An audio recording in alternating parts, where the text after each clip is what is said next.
남을링의 사물로리아 공감사에 참주시아이 다왕암의 별세 주행의 니모텔리아. Kính chào tất cả quý vị. Hôm trước thì một tháng trước chúng ta đã có cái lịch rằng là sẽ thuyết giảng về cuộc đời của ngài Trần Trung Tuổi Trẻ, Karmapa thứ ba Trần Trung Tuổi Trẻ, nhưng mà lúc đó thì không có thời gian. Cái thứ nhất, cái thứ hai nữa là cái thứ hai đó trên là hôm nay là cái ngày của ngài Cầm Bô Bà, ngày nhậm Niết Bàn của ngài Cầm Bô Bà, nhưng mà lúc đó thì không có thời gian, nên là hôm nay mới có thể trình bày về cái phần này. Và cái kỷ niệm của ngài Trần Trung Tuổi Trẻ nó có liên quan tới ngày rằm, nên là hôm nay nhân cái dịp vào ngày rằm, ngày lễ rằm, thì tôi muốn chia sẻ về cái tiểu sử của ngài Karmapa Trần Trung Tuổi Trẻ. Và như chúng ta biết rằng là ngài Karmapa Trần Trung Tuổi Trẻ là một trong những vị hóa thân, vị tái sinh rất là uyên bác của trong tất cả các đời của Karmapa. Và ngài đã nghiên cứu và rất là nhiều kinh điển cũng như mật điển, như là cổ mật và tân mật. Và ngài đó có khoảng 133 vị đạo sư, nương tựa 13 vị đạo sư, bao gồm cả Kirupu Kempa, Nyempa Kitulempum, Nyempo Kunka, Tôn Trúc Kempo và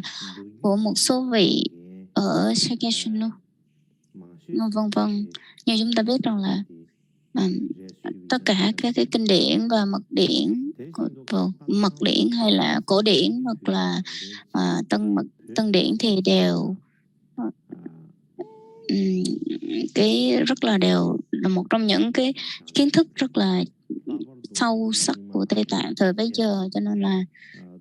không rất là ít có các vị đạo học giả nào yên tâm. Và ngài Karmapa rằng chúng tôi sẽ là một trong những người có học thức rất là yên tâm, và trong cái dòng Karma Kam Sân cũng như đối với Tây Tạng thì nói chung, và đặc biệt là ngài có ảnh hưởng đến Nyingma, Shichen và Kim Cang Thừa rất là mạnh, và đặc biệt là thời Lung, giống như là tư tưởng của Shen Tông rồi chiêm tinh học. Ngài đã viết rất là nhiều về sách về chiêm tinh, và những cái loại thuốc mà ngài viết ra nên liên quan tới thuốc, rồi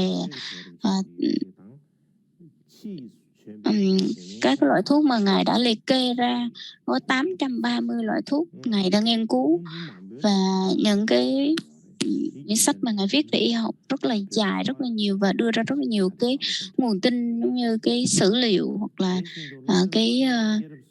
sự chứng minh rất là đáng tin cậy. Và cũng vậy thì cũng nhiều, ngài đã có ảnh hưởng rất là lớn đối với nền y học của Tây Tạng. Và trong cái mảng sáng tác thì ngài cũng đã viết rất là nhiều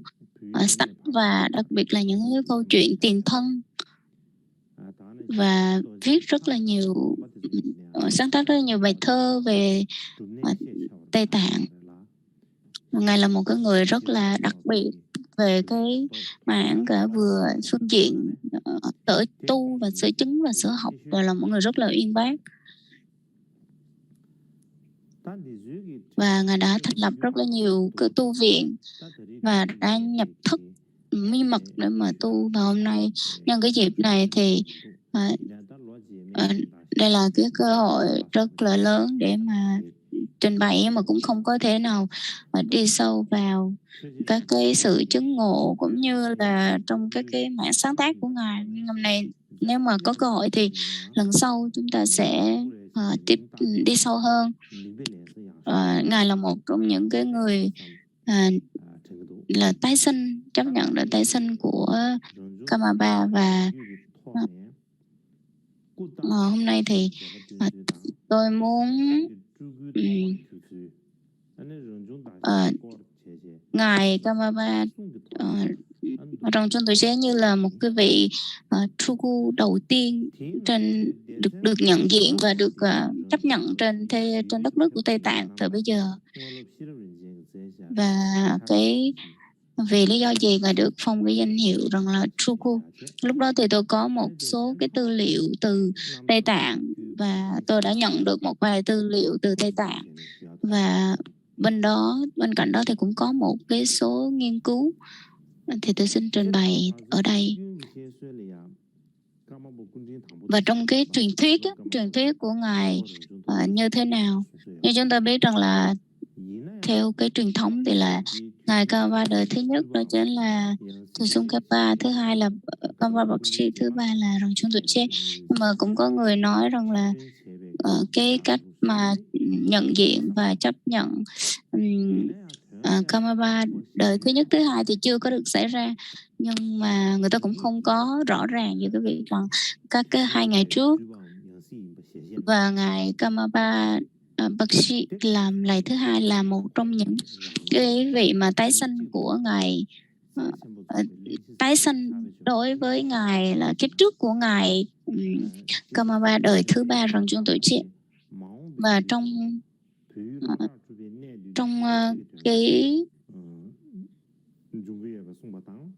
một cái sử liệu biết rằng là về trong tương lai thì có một vị tái sanh tên của tôi với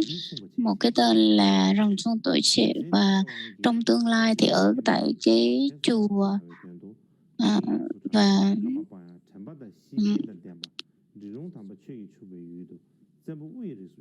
đó là một trong những cái người xuất hiện trong cõi đời với sự sở tu và sở chứng rất là yên thâm. Trong một cái bản chép tay hay là một cái bản viết của viết với ngài Sherab Dinchen để diễn tả về cái kiếp tương lai của ngài Kamaba Bakshi.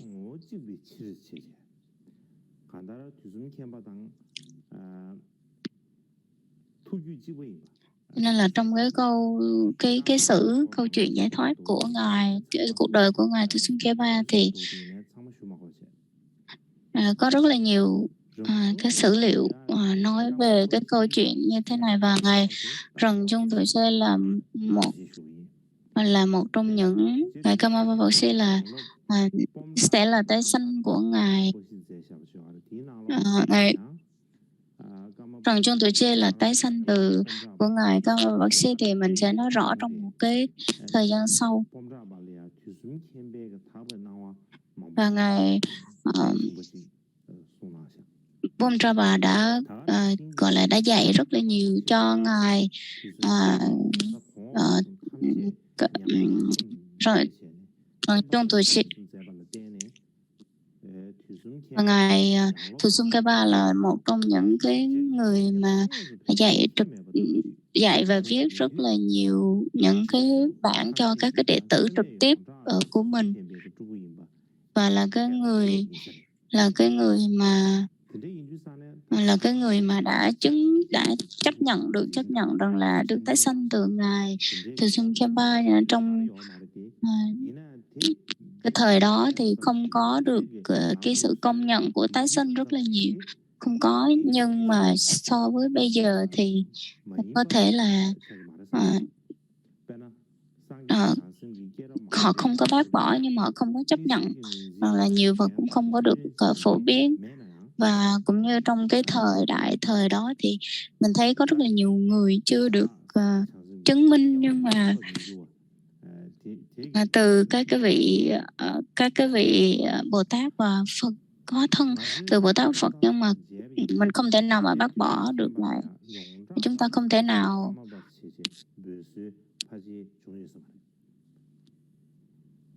ở thời đó thì ngài Tsongkhapa không có cái sự tái sinh của ngài Thusum Khenpa thì không có được, nhưng mà được nói rằng là ngài cái tên của ngài là do một vị Khandrola đặt, đó là một sự trình hiện rất là rõ ràng.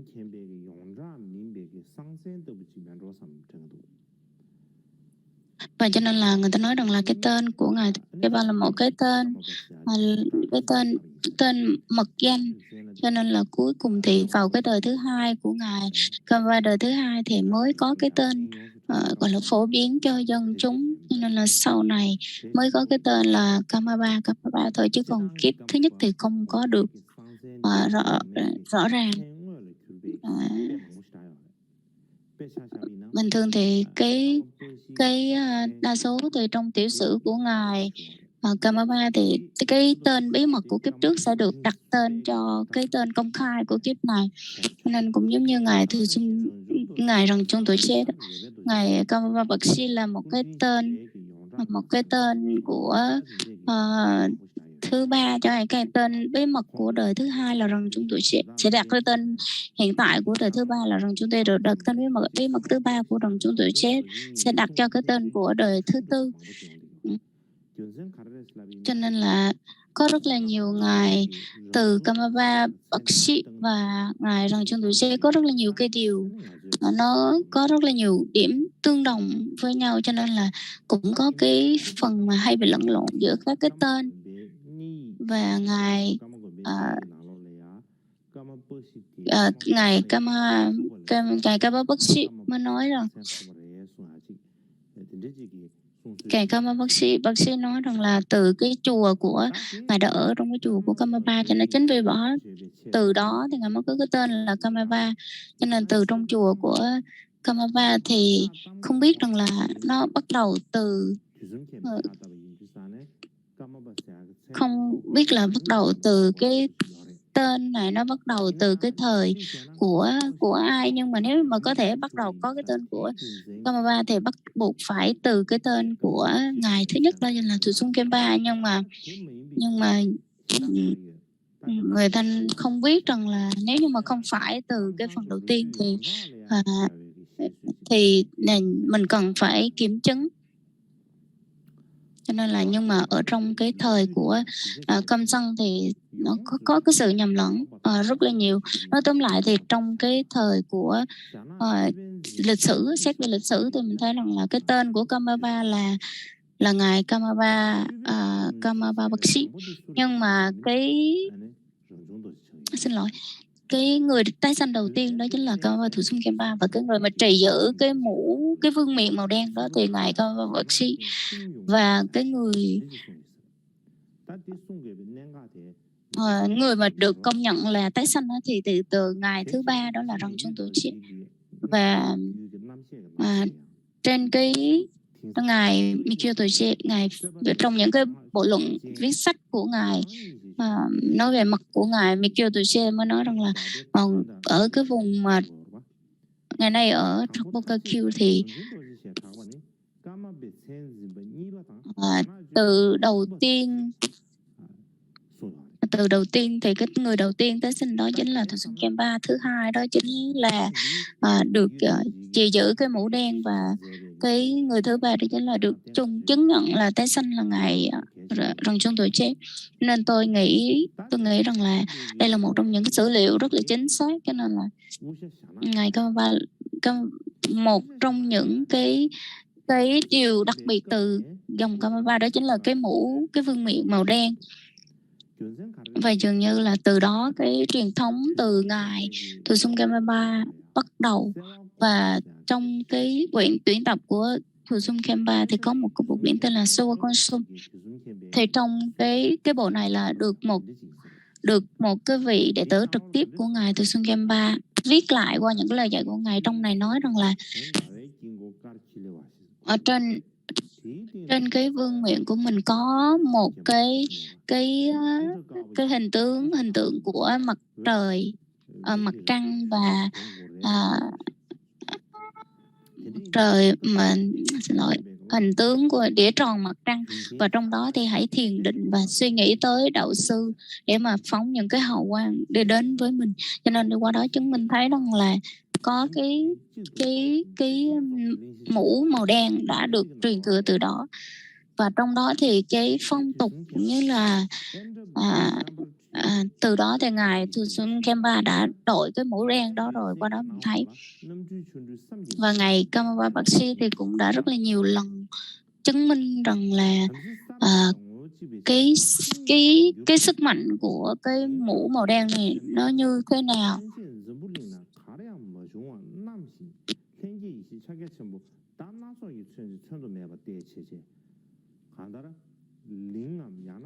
Nên là ở đây mà nói rằng là trong này thì Đức Karmapa Thusun Khenpa đã gia trì và ban phước vào rất là nhiều, và những cái điều mà hiện thân không thể nào nghĩ bàn được cái sự kỳ diệu của nó. Và ngài mà cho tôi che nói về cái mũ màu đen, cái mũ đen này như thế nào, một cái sự truyền thừa rất là rộng, và nói tới việc là ngài đã đội cái mũ này được thiết kế như thế nào, và từ cái truyền thống của Kachen, Kachen đó là những cái lều trại lớn trong cái hệ thống đó vẫn có truyền thừa và được đội cái vương miện, cái mũ màu đen đó.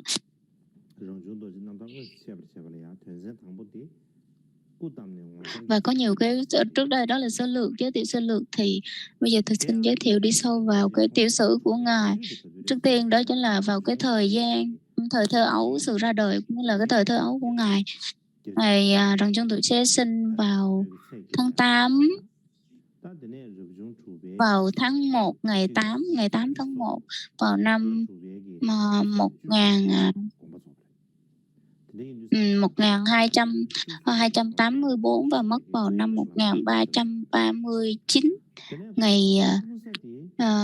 14 tháng 6. Và cha ngài vào thế kỷ thứ 13, và cha của ngài tên là Langkor và mẹ ngài tên là Chomo, và lúc ngài còn nhỏ ngài tên là Chokapel. Và khi mà ngài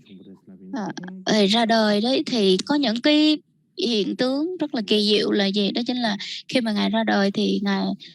vừa ra đời thì ngài bắt đầu quỳ và lại quỳ xuống đất và lấy cái tay lau mặt của mình, xong rồi mới nhìn lên trên mặt trăng mà nói rằng là đây là trăng của ngày mùng 8. Cho nên là lúc đó thì rất là nhiều người họ ngạc nhiên và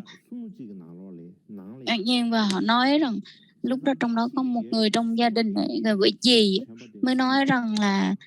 đây là một cái điều rất là không có tốt ở trong gia tộc, bởi vì mới sinh ra mà có một cái biểu hiện như vậy thì rất là xui xẻo, cho nên là phải làm sao cho đứa trẻ này không còn nữa. Cho nên là cha mẹ mới nói rằng là làm sao có xảy ra như vậy được, bởi vì nó từ cái đứa trẻ này đến từ thân xác của tôi, làm sao tôi có thể mà vứt bỏ đi được hoặc là giết đi được. Cho nên là người gì mới nói rằng là không được phải bỏ cái đứa trẻ này đi chỗ khác đi, đừng có để trong nhà, tại vì hãy bỏ cái đứa trẻ này ở trong cái chuồng bò đó, chứ đừng có để trong nhà. Cho nên là cái vị mà Chokapa, đứa trẻ này đó, lúc còn nhỏ nó nhìn rất là dễ thương và rất là dễ thương, cho nên là mọi người nói rằng là hình như là không phải con của hai vợ chồng này, có thể là hai vợ chồng này không có được đẹp giống như cái tướng của đứa trẻ này, cho nên là họ thương cái đứa trẻ này lắm và cho ăn uống chăm sóc, sau đó thì đem về nuôi. Xong rồi ngài mới nói rằng là cái lúc mà lên 3 tuổi đó thì ngài mới bắt đầu biết nói, thì mới nói rằng là nói rằng là tôi có một chiếc mũ như thế này nè, trông như thế này nè, hình dáng như thế này nè, nên là Ngài nói rằng là Ngài cần một cái mũ như vậy hay là một cái mũ y chang như vậy, và luôn đi tới đâu thì Ngài cũng cầm cái mũ đó hết, và lúc đó thì đi đâu cầm cái mũ và lúc nào cũng giới thiệu về cái mũ. Và vào cái thời của Ngài Kamapa Bashida thì chúng ta thấy rằng là dạy về tam thân của Đức Phật đã dạy rất là nhiều, cho nên là cho tới bây giờ thì khi mà tái sanh mới thì cái chủng tử đó gieo rất là nhiều, cho nên rất là dùng. Và ông mới nói rằng một cái câu rằng là Ngài mới nói một câu rằng là cái đứa trẻ này rất là nhỏ, nhưng mà nói rằng là tôi thấy rằng đây là những cái lời nói đầu tiên, nói rằng là đây là những cái sự xuất hiện của tôi với cái sự thấy và cái tình yêu thương với những đứa trẻ, và những cái hình ảnh rất là ảo diệu từ các cái cầu vồng xuất hiện kỳ diệu. Nên là một lần nọ Ngài đi với mẹ đi xem, đi ra ngoài chợ đi xem, và người ta có cái nhận quà thì ông mới giật cái tấm quà đó đi, và mẹ của Ngài khóc và nói rằng là tại sao mà Ngài mới nói rằng là nó mới nói rằng là tại sao mẹ lại buồn, nói rằng là người mẹ mới nói rằng là tại sao mà lấy cái đó, thì Ngài mới nói rằng là đừng có khóc vì cái sự mà người mẹ của Ngài bị mất cái bộ đồ đó, hay là cái vải mà che trên người trên đầu, thì Ngài mới khóc, thì Ngài mới nói rằng là không sao đâu, đừng có khóc. Ở trong Subu có rất là nhiều cái tấm vải như vậy, nếu mà mẹ thích thì có thể thấy. Cho nên là lúc đó thì Ngài đã có cái khả năng giống như là cái thần thông vậy, cho nên là Ngài đã cõng. Và một lần nọ thì cha của Ngài cõng Ngài trên vai, mới thấy rằng là Ngài mới thấy một cái đàn cừu, và người cha này mới nghĩ rằng là nếu như mà ước gì nếu mà tôi có được cái đàn cừu này tôi vui biết mấy. Cho nên người con là đứa trẻ này nè, Chobekap này mới hỏi rằng là Ngài đã cha có rất là thích những con cừu như vậy đúng không? Thì ông cha mới trả lời rằng đúng rồi, tôi rất là thích. Cho nên là Ngài mới nói rằng là ở Stockholm đó con sẽ có rất là nhiều, nên con sẽ cho.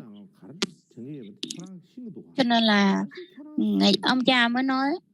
nói rằng là tại sao mà những cái tư tưởng của tôi suy nghĩ thì đứa con này biết hết, và mới hỏi rằng là đứa con này là ai. Thì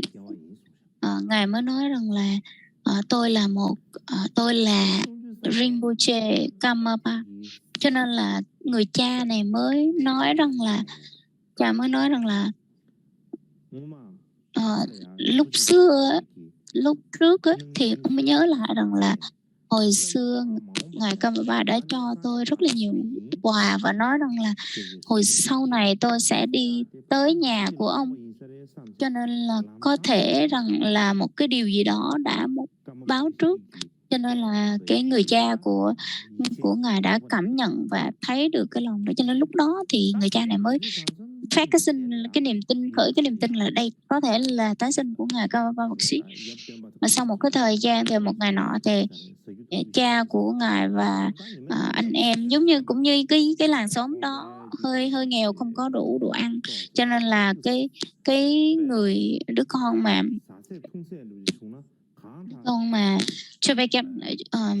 Chokapel là mới nói rằng là không có thức ăn, cho nên là mình rất là gọi là rơi vào cái việc đói lả đó, cho nên thèm ăn. Cho nên là Ngài mới hỏi rằng là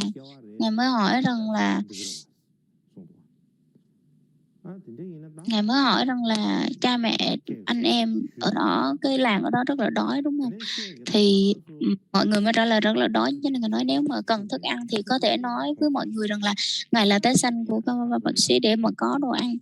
Nên là một ngày nọ thì đi tới một ngày nọ thì có đầy đủ thức ăn và được nhiều người cho, và cuối cùng thì người cha mẹ này mới đi tới một cái làng nọ để mà tìm, giống như khất thực để tìm đồ ăn. Thì lúc đó thì đồ ăn rất là nhiều và người cha tỏ một cái thái độ rất là thích và uống rất là uống nhiều rượu và say đi. Thì lúc đó mới nói rằng là lúc có cái sức mạnh lên, có can đảm, tôi mới nói rằng là đây là con của tôi là tái sinh của ngài Kamapa. Nên là tất cả mọi người lúc đó tất cả mọi người đều mới tin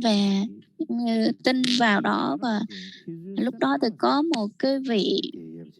một vị thầy Pháp nổi tiếng tên là ở vùng thượng tên là Khensu Sekongba đã tới đó và đảnh lễ ngài, xong đó mới hỏi ngài rằng là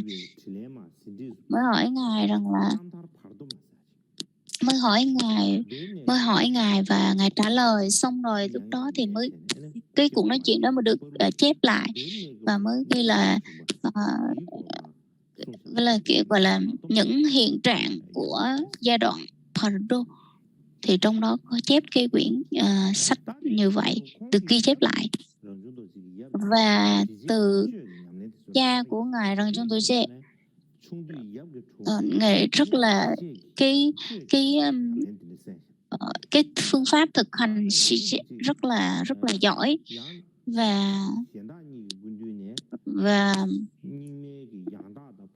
Và hai cái loại thần chú như là giống như là Heruka và Varachaki Kilaya là được giống như là kim cang hợp mẫu hay sao, và thực hành rất là giỏi. Thông thường thì tiếp theo cái phần thứ hai đó chính là làm thế nào để mà ngài đã trở thành một cái vị mà tái sanh Truku đầu tiên ở Tây Tạng. Thì trong phong tục của cái truyền thống của Truku thì Truku là một trong những cái nét rất là đặc biệt trong Phật giáo Tây Tạng. Và nói chung Truku là cái người là một trong những cái mang cái hình tướng của Đức Phật và mang cái hình tướng của một cái vị mà đã có sự chứng ngộ nào đó và đem lại lợi ích cho người khác. Cho nên là cái hình tướng của các vị Bồ Tát thì có rất là nhiều cái tướng khác nhau để hóa thân để mà độ chúng sanh. Và những cái vị phàm phu, vì cái vị phàm phu thì cũng hóa thân lại phàm phu. Nhưng mà đối với cái truyền thống mà Truku thì rằng là chỉ có xảy ra trong cái việc là hóa thân của Đức Phật thôi, chứ còn Bồ Tát hay phàm phu thì dường như không có. Nhưng mà sau này người ta nhìn thấy như vậy thì người ta đặt cho cái tên để trở thành cái truyền thống luôn. Cho nên là những cái người mà phàm phu thì họ bị tái sinh vào luân hồi vì nghiệp và phiền não. Còn các vị Bồ Tát thì họ vào cái cõi luân hồi bằng vòng từ bi và nguyện lực. Còn Đức Phật thì là tái sanh lại để mà độ cho chúng sanh thôi, chứ hoàn toàn không bị vướng vào phiền não. Mà những người bình thường thì khi mà họ còn sống, hoặc là còn sống, nếu như mà mình cầu nguyện và cái ý muốn của mình nó mong cầu tột độ, thì lúc mà mình chết thì mình sẽ được tái sanh theo cái ý muốn của mình. Nói tóm lại thì cái kiếp trước và kiếp sau đều được chấp nhận bởi Phật giáo. Và trong những cái bộ kinh chung của Phật giáo đều nói rất là nhiều về cái tiểu sử, cũng như là cái tiểu sử của chính mình, cũng như là các cái câu chuyện của Đức Phật, tiền thân của Đức Phật, hoặc là đã thọ ký cho những cái vị mà sắp thành Phật hoặc sẽ thành Phật như thế nào. Và cho nên là cái việc mà nhận biết một cái vị mà tái sanh thì nó cũng không hẳn là một cái truyền thống duy nhất đối với Tây Tạng thời bây giờ. Cho nên là ngài Trần Trung Tô Chê là được chấp nhận là một trong những cái vị mà tái sanh đầu tiên của Tây Tạng thời đó. Và sau đó thì nó được lan truyền ra tất cả các cái vùng của Tây Tạng.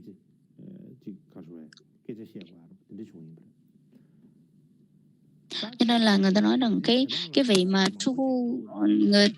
qua đời thì nó sẽ đau khổ hơn và nó làm cho người đau buồn hơn. Cho nên là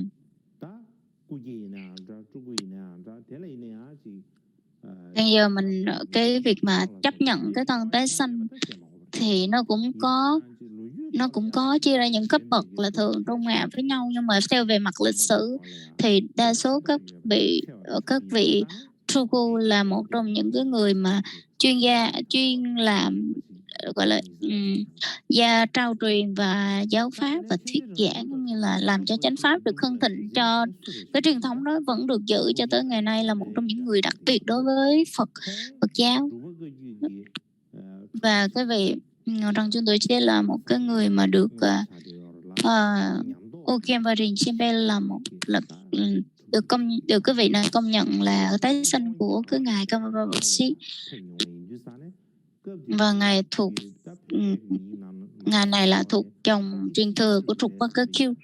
Và lúc đó thì ngài có một cái chứng ngộ rất là tuyệt vời, dường như được chấp nhận rằng là ngài là một trong những cái người mà đi tới Ấn Độ rồi đi tới Trung Quốc rồi, và sau đó thì trở về Tây Tạng và có cái sự trải nghiệm rất là rộng rãi. Và ngài Ukemba là cái người mà nhận diện ngài tái sanh của ngài rằng Trung Tùy đó là một không có biết nhiều về ngài đâu, nhưng mà sau này thì nghe tên của ngài Kamapa Bác-sĩ nổi tiếng quá, cho nên là đi đến đảnh lễ với cái sự cung kính. Và lúc đầu thì ngài đã đi tới vào vùng miền Trung của hướng Bắc đó, thì ngài Ukemba mới nói rằng là lúc đó Kamapa có thần thông, cho nên là không biết rằng là có hay không, hãy cho tôi biết. Nên là ngài mới nói rằng là tất cả vào buổi tối thì ngài Kamapa họ sẽ đi tới vào cái vùng của đó để vào buổi tối, cho nên là họ để thử rằng là ngài Kamapa Bác-sĩ có biết hay không. Cho nên ngài Kamapa Bác-sĩ mới biết và mới nói với tất cả những vị sư trong chùa nói rằng là Ukemba đang tới, cho nên tất cả chư tăng hãy ra và chào đón. Và lúc đó thì vào cái sáng sớm thì vị này đi tới và ngài đã chuẩn bị một cái lồng tre và với cái hình cái hình tướng giống như cái lọng của cái hình tướng của ngài Di Lặc, và chuẩn bị một cái pháp tòa của ngài Di Lặc vào trong đó. Thì mới nói rằng là đây là cái lọng và pháp tòa của Di Lặc, xin mời ngài Ukemba cùng hàng đệ tử tới đây ngồi và thỉnh ngài lên. Cho nên là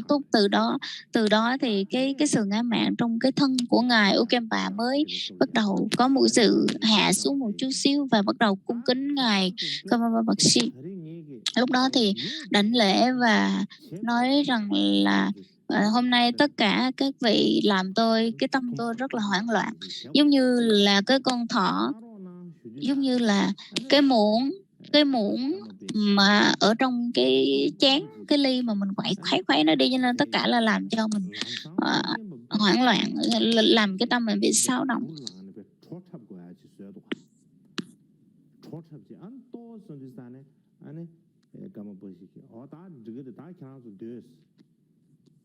Nên là ngài Kamapa Bác-sĩ mới gọi là lúc đó mới nín thở rồi nhìn vào ngài ngài Ukemba và các đệ tử. Tự nhiên có một hành động là ứng lên nhảy múa không kiểm soát được, cho nên lúc đó thì ngài mới nói thì thôi bây giờ im đi, ngồi xuống. Thì lúc đó thì toàn bộ đệ tử và ngài Ukemba mới ngồi xuống. Lúc đó vào cái buổi tối hôm đó thì có một cái vị say xỉn tới đó và ăn trộm một cái vật gì đó, và vào sáng mai thì ngài Kamapa Bác-sĩ mới đi ăn sáng thì mới thấy rằng là mới nói rằng là nói rằng là có một cái con chó nó ăn trộm một miếng thịt của các vị ở trong cái giỏ hành lý đó, các vị có biết hay không? Thì lúc đó thì ngài Ukemba, ngài Ukemba mới thấy rằng là đúng lúc đó là ngài Kawabashi mới có thần thông luôn. Lúc đó cảm thấy sợ và cung kính, và hồi đó thì sau đó thì người ta nghĩ rằng là ngài Kawabashi không có cái sự chứng ngộ cao, cho nên là ngài Ukemba mới nói rằng là bản thân mình thì không có một cái phẩm chất nào đáng quý, không có chứng được, cho nên ngài nói với ngài Kawabashi mới nói rằng là nếu như vậy tại sao hồi đó ông ở trong cái động của Usura ông lại nói rằng là tôi rất là như thế này, sự kiêu hãnh và rất là tự hào, tự cao ngã mạn. Lúc đó ngài Ukemba mới biết lúc đó là ngài càng có cái niềm tin vào ngài Kawabashi hơn, và lúc đó thì bắt đầu niềm tin và gọi là hàng phục được, kính phục luôn, và đi học, bắt đầu thọ pháp, học pháp với ngài Kawabashi rất là nhiều, cho nên là ngài mới nói rằng là trong tương lai thì hãy dạy bảo và chỉ dạy cho nó, cho những cái dạy cho cái đứa trẻ này, và cho ngài một cái mũ màu đen. Cho nên lúc đó thì ngài Ukemba mới nói rằng là trong cái mũ, trong cái chùa của ngài Tsusum Kempa thì có 3 cái người là giữ cái vương miện, 2 người đã đi qua rồi, cho nên là ngày thứ ba thì ngài mới nghĩ rằng là cứ tưởng đâu là của mình ấy. Cứ nghĩ rằng là cái của mình, cho nên là nghĩ rằng là mình, cho nên là ngài mới nói rằng là không phải của ngài Kawabashi, mới nói rằng là không phải là của ông đâu, mà là cái người mà ông sẽ chăm sóc, cho nên sẽ phải chăm sóc và nuôi nấng. Cho nên lúc đó thì ngài Ukemba, đó là một trong những cái lời mà dạy là ngài Ukemba gặp ngài Rang Chung Tuche để mà chăm sóc. Lúc đó thì đó là có mối liên hệ, và vào thời đó thì rất là nhiều người đi tới đi hành hương ở cái vùng Lhasa và đi tới cái vùng Suvu để mà thọ pháp từ ngài Kawabashi. Thì ngài Kawabashi mới dạy rất là nhiều và nói rất là nhiều pháp, và nói rằng là trong các cái ông thì có những người giỏi về shishi, vân vân, cho nên là hãy đứng đó đi, đợi đó đi, tôi có một vài điều muốn nói. Cho nên là lúc đó thì có cái người đó đứng lại và ngồi, thì ngài Kawabashi mới đưa rằng là những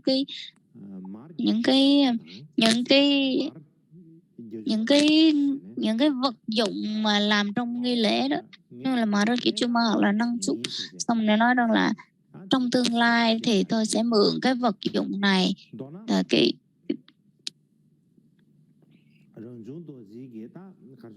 nói tóm lại thì ngài Rang Chung Tuche rất là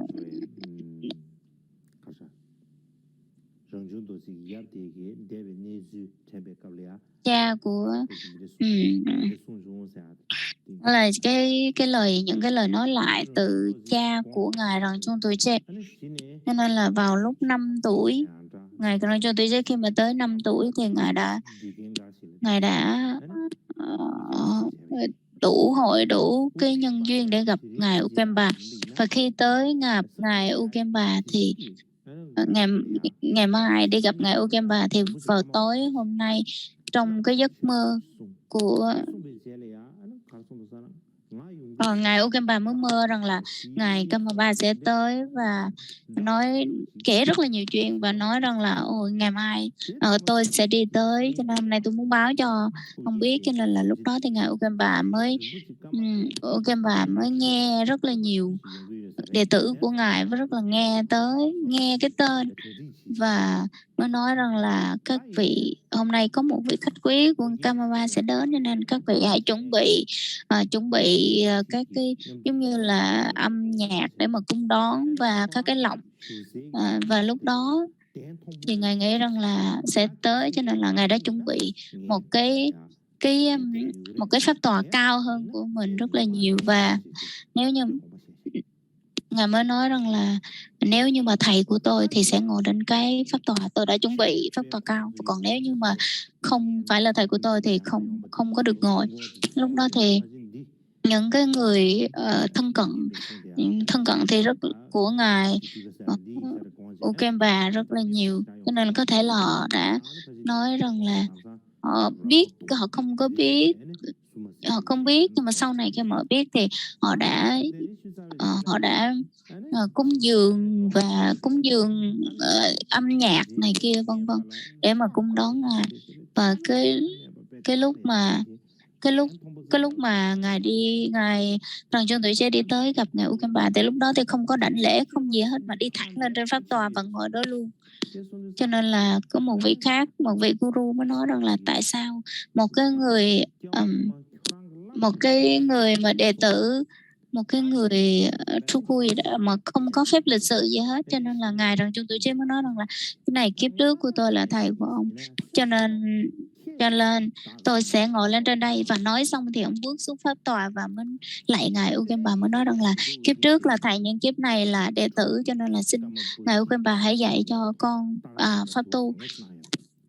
Và sau đó thì người ta có những cái quy trình để mà kiểm chứng rằng đây có phải là câu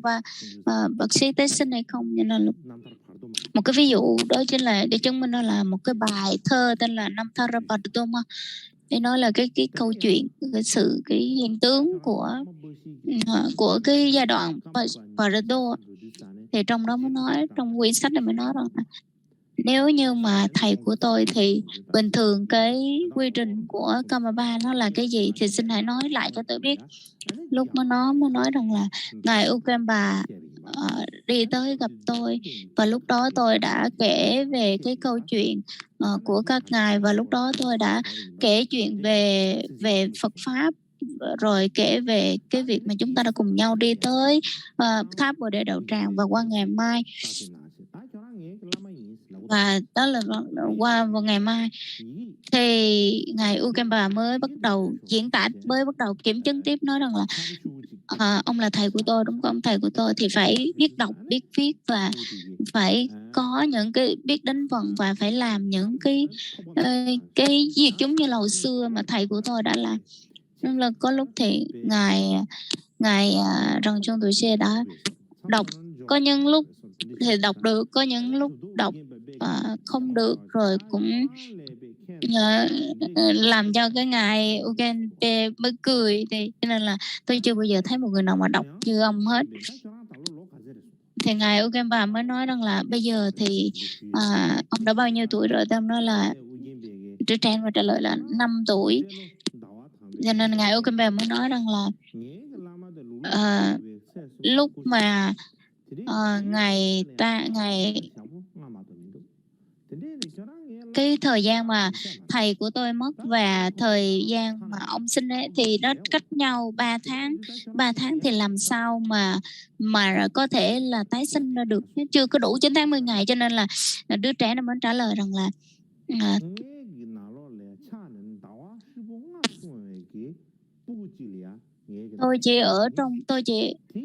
tôi đã nhập vào trong cái thai mẹ của tôi khi cái thai đó đã được 5 tháng rồi. Và vì sao? Vì rằng là vào cái thời của ngài Kamapa Bác Sĩ, lúc đó thì đã kêu rất là nhiều, tập trung rất là nhiều chư tăng lại và nói với chư tăng rằng là tôi đã nói với cái tăng chúng này là cái thần thức của tôi sẽ không có ở lâu trong thai của mẹ, mà sẽ ở ít trong đó thôi. Và trong 3 tháng đã đợi tới trong bụng mẹ tới 3 tháng rất là lâu mà chư tăng đã không có tới để mà thuyết pháp cho tôi. Trước đó tôi đã nói với chư tăng rằng là phải tới cái chỗ đó để mà gần sumo, cái vùng đó để mà thuyết pháp cho tôi, nhưng mà tôi đợi rất lâu mà chư tăng đã không có tới. Và có thể là cái câu chuyện này ông đã nghe được, thầy đã nghe được rồi đúng không? Thì và một cái lần khác thì ngài Ukemba mới nói rằng là ngoài cái câu chuyện này thì còn nhớ được cái câu chuyện nào nữa không? Thì ngài mới nói rằng là khi mà cha mẹ của tôi khi mà tôi mất á, thì tôi tới cái vùng Tu Lung Pa Sang là tên cái tu viện đó, và tôi thấy rằng là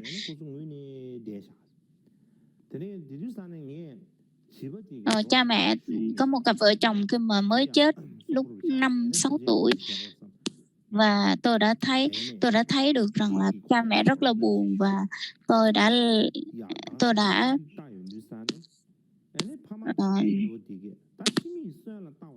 làm cho đứa trẻ đó sống lại, và cứ nói rằng là đứa trẻ đó giật mình dậy mở mắt thiệt là bự, và cha mẹ rất là sợ và hoảng hồn, phải coi đó là điểm xấu, cho nên cha mẹ mới đâm cái con mắt vào, ném cái gì đó vào trước mặt của đứa trẻ đó, và đứa trẻ đó không có sinh ra được, không có thể nào mà tỉnh lại được. Cho nên là cái người Okemba mới nói rằng là để kiểm chứng coi thử rằng là cái lời nói này có đúng hay sai, thì mới tới cái vùng Tu Lung Bà Săn đó, thì mới thấy rằng là có một cái sự việc đã xảy ra như vậy, và mới thấy rằng là cái giống như cái đứa trẻ đó đã nói là ngài rằng Chung Tzu đã nói như vậy. Và khi đó ngài tới cái vùng và là giống như như cái thời mà như cái đợt trước ấy, như cái trước đó ngài đã nói với cha mẹ ngài là cho bò cừu và cho lúa, cho thức ăn, thì lúc đó thì ngài đã nói rằng là cha mẹ đã làm như vậy. Và ngài Okemba mới nói rằng là sao mà biết nhiều như vậy thì còn ngoài ra thì còn biết cái gì được nữa không. Thì ngài mới kể rằng là lúc mà tôi ở trong bụng mẹ của tôi thì tôi có cái giấc mơ rằng là tôi nghĩ rằng là mẹ của tôi sẽ sinh ra một đứa con trai, nhưng mà mẹ mới nói rằng là người ta nói rằng là nếu mà sinh con gái thì là người sinh con gái đó là sẽ trong bụng nó sẽ đạp nhiều, còn sinh con trai thì sẽ đạp ít. Nhưng mà con của tôi có thể là con gái bởi vì nó đạp rất là nhiều, nhưng mà không phải như vậy. Cho nên là bởi vì lúc đó thì tôi đó là một cái sự thể hiện là tôi không có một cái sự vướng bận nào, hoặc là mình cần phải nhanh ra khỏi cái bụng mẹ đó. Lúc đó thì ngài mới nói rằng là ngài Okemba mới nói rằng là phải gọi cha mẹ của cái vị này lại, đứa bé này lại, và mới nói rằng là tại cái lúc mà để mình kiểm chứng ấy, nó là cái lúc mà đứa trẻ nó còn ở trong bụng thì cha mẹ hai ông với bà có nói cái câu chuyện về con trai con gái hay không và nói như thế nào, thì hai cha mẹ này mới kể lại rằng là như vậy. Và rất là giống với câu chuyện mà ngài Rong Chung Tụ Chế đã kể. Nhưng họ nói rằng là hồi xưa ở Ấn Độ có một cái vị tên là Chirimba,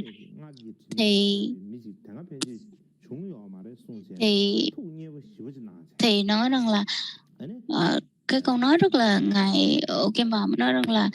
đây là một trong những cái vị mà ngài Rong Chung Tụ Chế là một cái vị giống như cái vị ở Ấn Độ Chirimba, không có bị ảnh hưởng bởi cái sự dơ bẩn của trong cái tử cung của người mẹ đó. Và cuối cùng thì ngài rất là phát khởi cái niềm tin và vui hạnh phúc bởi vì đã nhận được thầy và đã thọ nhận đã truyền cho ngài rằng chúng tôi chê là giới mật giới rồi Bồ Tát giới vân vân. Và lúc đó thì mới đưa cho ngài rằng chúng tôi chê một cái bộ kinh mà hồi xưa kiếp trước của ngài đã đưa, thì mới truyền lại cho ngài rằng chúng tôi chê và đặt cho ngài cái tên là rằng Chung Tuổi Chế. Là thúc đẩy ngài mới có cái tên là rằng Chung Tuổi Chế, bởi vì là cái tên bí mật của ngài Karmapa Phật. Cho nên là ngài nói rằng là trong tương lai thì tôi phải chăm sóc và ngài chăm sóc và lo lắng cho nuôi dưỡng. Cho nên rằng là đây là cái vương miện giống như là cái mũ đen và những cái vật dụng, nên là cần phải đưa cho ngài rằng Chung Tuổi Chế. Và khi mà ngài 7 tuổi thì ngài đi với Kunten Serap và đã có những cái sự chứng thấy là hình tướng của ngài Quán Thế Âm vân vân này kia. Và cái phần cuối cùng đó chính là về trong cái hình tướng, cái hình tướng của ngài Rần Trung Tử Chế nó giống như mặt trăng ấy, thì là người ta nói rằng là ngài Kamabawase là một trong những cái vị gọi là thầy đạo sư, quân sư cho hoàng đế nhà Nguyên là Hút Tất Liệt ấy. Và ngài Ukemba cũng đã mời cái vị hoàng đế đó tới rồi mới chứng minh và mới nói rằng là trong cái thời của Rần Trung Tử Chế, vào thời của Rần Trung Tử Chế thì không sau đó thì cái vị mà Hút Tất Liệt đã mất.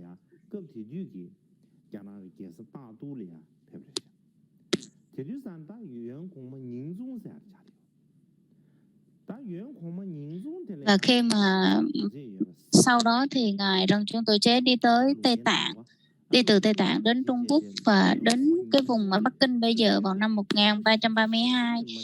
và ông ấy thấy rằng là cái vị vua đó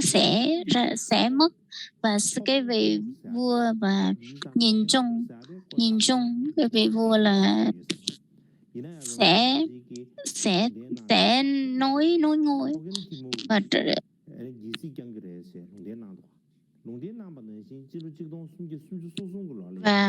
nói rằng là cái vị em trai của cái vị vua mà Yuan Ninh Dung này sẽ lên nối ngôi trong 6 tháng nữa. Và đúng thực tế là trong năm 1333 thì cái vị vua này lên ngôi.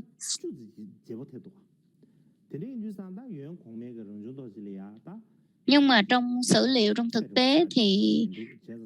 là một cái vị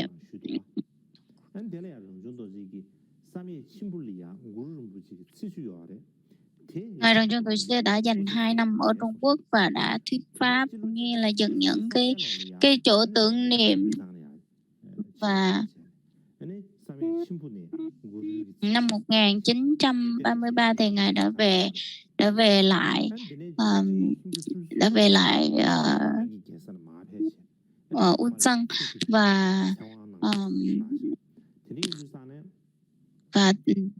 thọ pháp từ Samyechunpu. Rồi năm 1336 là ngài trở về lại cái kinh đô của đời nhà Nguyên và truyền pháp cũng như dạy pháp cho hoàng đế. Và lúc đó thì cái người mà và cái vị vua mà trị vì vào cái thời nhà Viên đó thì rất là trị vì lâu nhất, và khoảng 36 năm lúc đó, và lâu đời nhất tiếp theo là cái vị vua Hút Tất Liệt, trị vì trong 35 năm. Năm 1339 vào giữa trưa thì ngài đã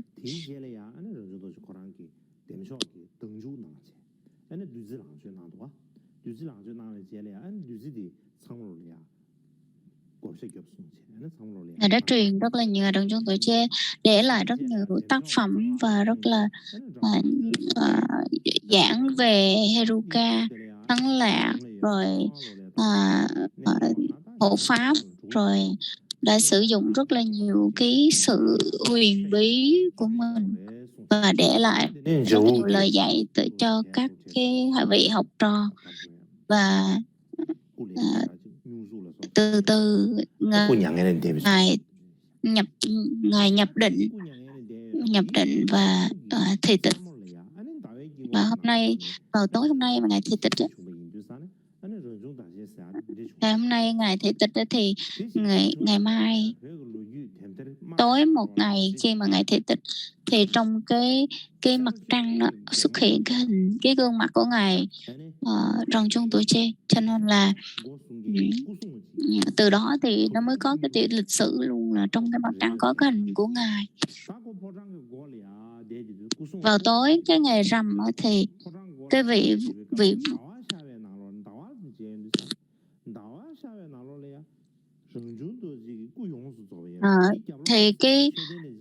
thì cái vị vua đó mới Rime thấy cái mặt trăng, và trong mặt trăng thì có hình tướng đầy đủ của ngài, và bên sau đó có cái tháp, và có 18 cái người ở trong cái hình tướng ở trong cái mặt trăng đó, và bắt đầu thầy mới đảnh lễ với lại, và ông mới báo cho vua, với ông vua có thể là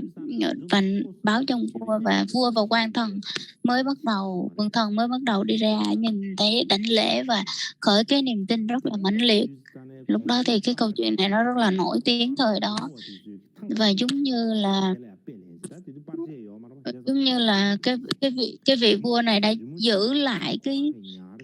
cho người vẽ lại và giữ lại, và cái hình tướng mà đã thấy, và